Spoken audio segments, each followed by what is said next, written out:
El último paso para completar el simulador de partículas es desarrollar un método para monitorear el movimiento de las partículas en el tiempo. Así es como nuestro programa informático las animará cuadro por cuadro. Anteriormente dijimos que si conocemos la ecuación de movimiento de cada partícula, podemos calcular sus velocidades y posiciones. Pero exactamente ¿cómo lo hacemos? Para responder esta pregunta, retomemos el concepto de velocidad como la pendiente de la posición en relación con la curva del tiempo. Tomemos dos valores de tiempo, t1 y t2, cercanos entre sí. Supongamos que P1 es la posición en el tiempo t1 y P2 es la posición en el tiempo t2. La pendiente de la recta L, aquí mostrada, es una buena aproximación de la velocidad v1 en el tiempo t1. Entre más cerca esté t2 de t1, mejor será la aproximación. Vista como una ecuación, la pendiente de L, esto es, la velocidad v1, está dada por el cambio en la posición dividido entre el cambio en el tiempo. Si conocemos la posición y la velocidad en el tiempo t1, entonces podemos calcular la posición en el tiempo t2, reordenando esta ecuación para obtener p2. Muy bien, entonces una vez que conocemos la posición y la velocidad de la partícula en el tiempo t1, podemos calcular su posición en el tiempo t2 usando esta fórmula. Pero ¿cómo obtenemos la velocidad en el tiempo t2? Bueno, si conocemos la ecuación de movimiento, podemos calcular la aceleración en el tiempo t2.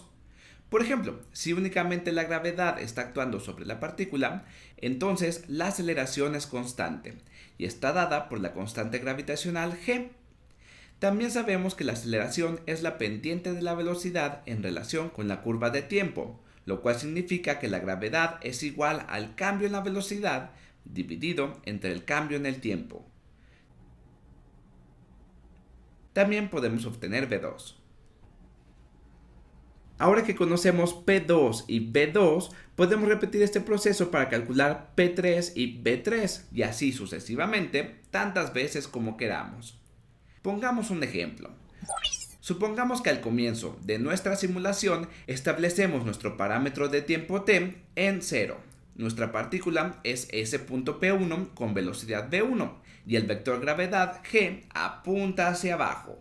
Para determinar dónde estará la partícula cuando el tiempo t sea igual a 0.5, usamos la ecuación P2 igual a V1 que multiplica a la cantidad T2 menos T1 y a esto le sumamos P1, donde T1 es igual a 0 y T2 es igual a 0.5. Entonces P2 es igual a 0.5 V1 más P1.